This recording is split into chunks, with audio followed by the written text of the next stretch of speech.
तो कृषि कानून को वापस लेना मोदी सरकार का मास्टर स्ट्रोक है या फिर चुनावी मजबूरी? इसका जवाब हर कोई अपना नफा नुकसान देखकर दे रहा है। विपक्षी दल कह रहे हैं कि आने वाले दिनों में कई राज्यों में चुनाव है और चुनाव के हार के डर से केंद्र सरकार ने सरेंडर किया है। किसान इस बात को लेकर खुश है कि सरकार ने 14 महीने बाद आखिरकार उनके सामने घुटने टेक दिए। उधर बीजेपी को उम्मीद बंधी है कि इस फैसले के बाद किसानों की नाराजगी खत्म हो जाएगी, लेकिन फिलहाल किसान इस लड़ाई को खत्म करने के मूड में नहीं है। दिल्ली से सटे बॉर्डर्स पर किसान इसे जश्न के तौर पर मना रहे हैं। एक तो आज गुरु पर्व है, इसी दिन कृषि कानून की वापसी के ऐलान ने किसानों की खुशी को दोगुना कर दिया है। गाजीपुर बॉर्डर की तस्वीरें इस वक्त आप देख रहे हैं, जिसमें यहाँ किसानों ने कैंडल जलाकर अपनी दोहरी खुशी जाहिर की है। यहाँ आतिशबाजी भी हुई है। इसके अलावा पंजाब में किसानों ने अपनी जीत का जश्न मनाया है। मास्टर स्ट्रोक की इस रिपोर्ट में इन तमाम तस्वीरों के साथ हम आपको अब ये बताने जा रहे हैं कि किसानों के आगे का प्लान क्या है।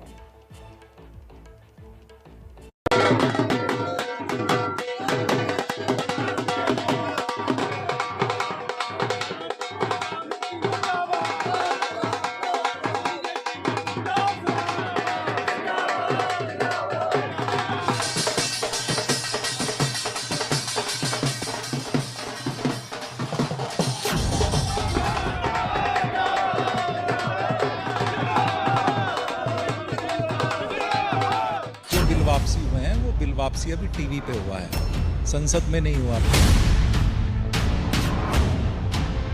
बस ये बना था कानून, जब वो कागज में रद्द होगा उस दिन माना जाएगा वापस हो गया। हमारी मांगे तो जो कि तू अभी बनी हुई है, जो एमएसपी को लेके है, जो हमारे इतने किसान शहीद हो गए हैं, जो अभी तक हम लोगों ने खोया है, वो हमें मिला नहीं है। प्रधानमंत्री ने तो बहुत कुछ बोला था, 15 लाख का भी बोला था, आपको मिल गया? केवल एक पॉलिटिकल एजेंडा यूपी पंजाब आपसे खिसकता दिख रहा था। जब वोट का इनको नुकसान दिखाई देगा तब इनको अकल आ जाती है। गाजीपुर बॉर्डर के इस बैनर पर लिखा तो ये है कि बिल वापसी तो घर वापसी, लेकिन अब इस लाइन का कोई मतलब नहीं है, क्योंकि किसान आंदोलन से जुड़े लोगों के मन में शंका बनी हुई है। उन्हें लगता है कि तीनों कृषि कानून वापस लेने का फैसला चुनावी है और इसीलिए सवाल ये उठ रहा है कि ये मास्टर स्ट्रोक है या फिर चुनावी मजबूरी। किसानों का इस बिल वापसी को लेकर क्या कहना है और इसके पीछे सरकार के तर्क क्या हैं, ये समझने से पहले आपको ये जानना चाहिए कि किसान अब चाहते क्या हैं। किसान आंदोलन से जुड़े लोगों की मांग है कि संसद में औपचारिक रूप से कृषि कानूनों को रद्द किया जाए, एमएसपी को लेकर सरकार कानून बनाए, बिजली संशोधन बिल को वापस लिया जाए। संयुक्त किसान मोर्चा ने बयान जारी करके कहा है कि सरकार की जिद की वजह से करीब 700 किसानों की जान चली गई। आंदोलन वापस नहीं होगा। सरकार के साथ चर्चा होगी तो क्या मुद्दे पे आप चर्चा करना चाहते हो? मुद्दा होगा, एमएसपी का मुद्दा होगा, बिजली अमेंडमेंट बिल का इश्यू होगा, सीड बिल का होगा, दूध की पॉलिसी होगी, पोल्यूशन की होगी, तो बहुत से सवाल है। जमीनें जा रही है, हम जिस क्षेत्र में पाल घर में है यहाँ पे जमीनें जा रही है, उसका कैसे समाधान होगा? तो ये बहुत से सवाल देश के हैं जो सरकारों से बातचीत होनी है जिन पर। गाजीपुर, सिंघू, टीकरी, दिल्ली के इन तमाम बॉर्डर्स पर आंदोलन से जुड़े लोग अभी भी डटे हुए हैं। ये लोग आंदोलन वाली जगह से तब तक हटने को तैयार नहीं जब तक संसद से कानून वापस नहीं होंगे। हम लोग 1 साल से मोर्चे पे बैठे हुए हैं, कब तक वापसी होगी? जिस दिन मोदी जी चाहेंगे कि हम लोग जो जैसे आज ये फैसला सुनाया, छोटा सुनाया, जिस दिन पूरा सुना देंगे हम लोग घर चले जाएंगे।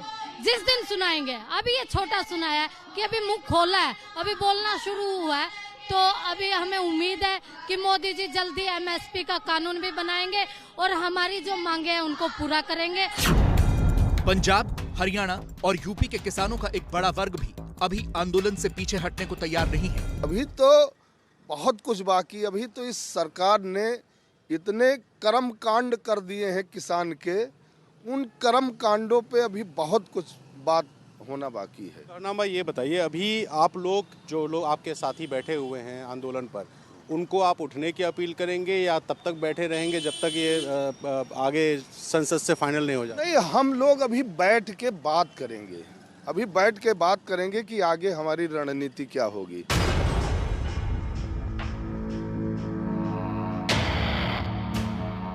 संयुक्त किसान मोर्चा की आगे की रणनीति क्या होगी, इसे लेकर संयुक्त किसान मोर्चा की 9 सदस्यों वाली कमेटी कल बैठक करेगी। पंजाब के किसान संगठन भी बैठक करेंगे। इसके बाद ही किसान मोर्चा अपनी आगे की रणनीति साफ करेगा।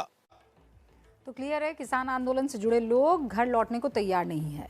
उधर दूसरी तरफ इसे लेकर सियासत जोरों पर है। तमाम विपक्षी दल बार बार यही दोहरा रहे हैं कि सरकार को घुटने टेकने पड़े हैं, क्योंकि यूपी और पंजाब में आने वाले दिनों में चुनाव होने हैं। लेकिन सरकार के मंत्री इसे पीएम मोदी की स्टेट्समैनशिप बता रहे हैं। जो किया किसानों के लिए किया, जो कर रहा हूं देश के लिए कर रहा हूं।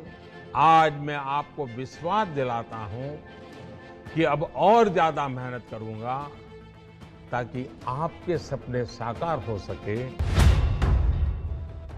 कृषि कानून की वापसी के ऐलान के बाद अमित शाह ने सबसे पहले जो 2 ट्वीट किए, उसमें शाह ने इस फैसले को इसे पीएम मोदी की स्टेट्समैनशिप बताया। लेकिन उनके विरोधियों ने इसे यूपी और पंजाब के चुनाव से जोड़कर सामने रखा। सबसे पहले यूपी के 3 प्रमुख विरोधी दलों के नेताओं को सुनिए। उत्तर प्रदेश का चुनाव और अन्य प्रदेशों के चुनाव को देखते हुए, नाराजगी को देखते हुए इनकी कोशिश है कि जनता में ये संदेश जाए कि उनके कानून जो काले हैं वो वापस ले रहे हैं, केवल वोट के लिए और चुनाव की वजह से वापस ले रहे हैं। फायदा नहीं मिलेगा बीजेपी को? क्या फायदा मिलेगा? जनता जागरूक है, जानती है, सड़कों पे थी। वो आज माफी मांग रहे हैं जब 600-700 किसान शहीद हो चुके हैं। क्यों मांग रहे हैं? क्या ये देश समझ नहीं रहा है कि चुनाव आ रहे हैं? उनको लग रहा होगा परिस्थितियां ठीक नहीं हैं। विधानसभा के चुनाव जो हैं उनका सर्वे आया है, उसमें उनको दिख रहा है कि परिस्थितियां ठीक नहीं हैं। तो अब चुनाव से पहले वो माफ़ी मांगने आ गए हैं। केंद्र सरकार ने उन विवादित कानूनों को अति देर से वापस लेने की घोषणा की, जबकि यही फैसला बहुत पहले ले लेना चाहिए था केंद्र की सरकार को। अखिलेश यादव आज जब प्रेस कॉन्फ्रेंस करने आए तो जिस कुर्सी पर उन्हें बैठना था उसके पीछे लिखा था, साफ नहीं है इनका दिल, चुनाव के बाद फिर लाएंगे बिल। विरोधी दल इसे मोदी सरकार की हार बता रहे हैं। उनका तर्क है कि इसके पीछे चुनाव हारने का डर छिपा है। अगर चुनाव ना होता तो ये फैसला भी ना होता। लेकिन जो तथ्य सामने आ रहे हैं उनके मुताबिक 20 सितंबर 2020 को इस बिल के पास होने के बाद भी बीजेपी ने कई चुनाव जीते हैं। मई 2021 में असम में विधानसभा चुनाव हुए। कुल 126 सीटों में से बीजेपी वहां 93 सीटों पर लड़ी, 60 पर जीती। मई 2021 में पश्चिम बंगाल में भी विधानसभा चुनाव हुए। कुल 294 सीटों में से बीजेपी 291 पर लड़ी और 77 सीटों पर जीती। मई 2021 में ही पुडुचेरी में भी चुनाव हुए। कुल 30 सीटों में से वहां बीजेपी 9 सीटों पर लड़ी और 6 सीटों पर जीत हासिल की। इसके अलावा भी असम, तेलंगाना, मध्य प्रदेश और कर्नाटक के उपचुनावों में भी बीजेपी को जीत मिली। कई राज्यों के स्थानीय निकाय चुनावों में भी बीजेपी को अच्छी खासी जीत हासिल हुई।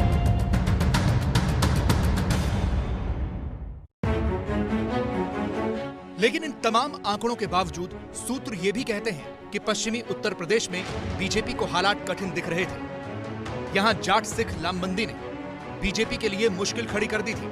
सूत्र कहते हैं कि पिछले दिनों बीजेपी की किसान यात्रा से पार्टी को जो इनपुट्स मिले थे वो सकारात्मक नहीं थे।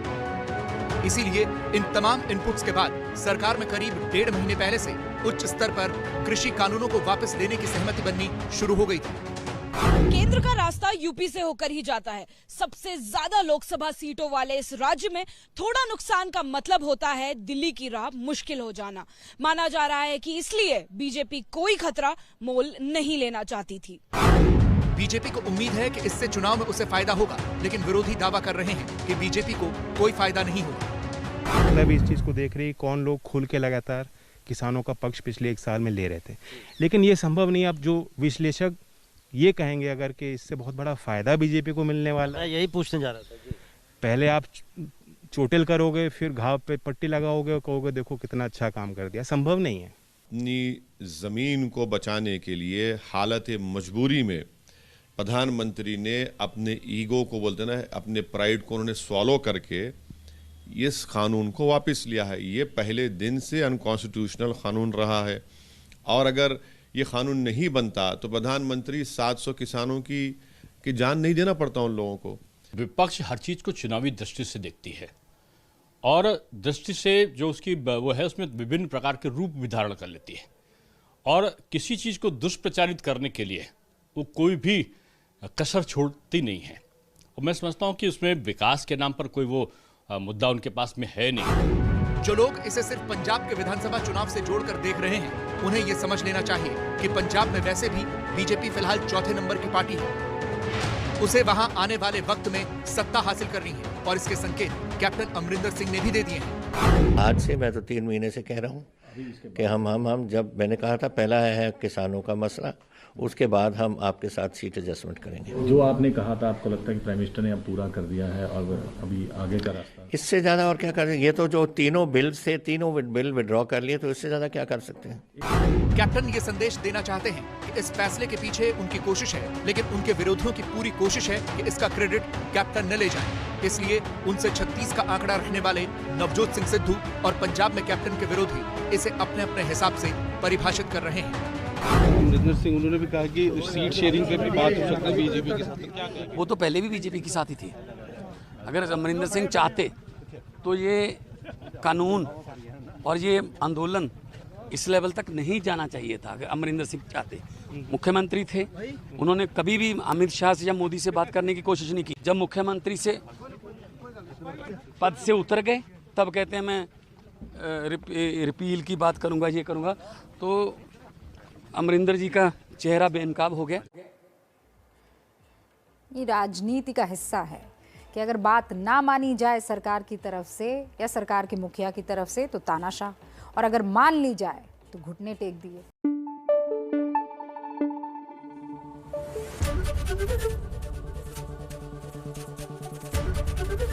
एबीपी न्यूज आपको रखे आगे।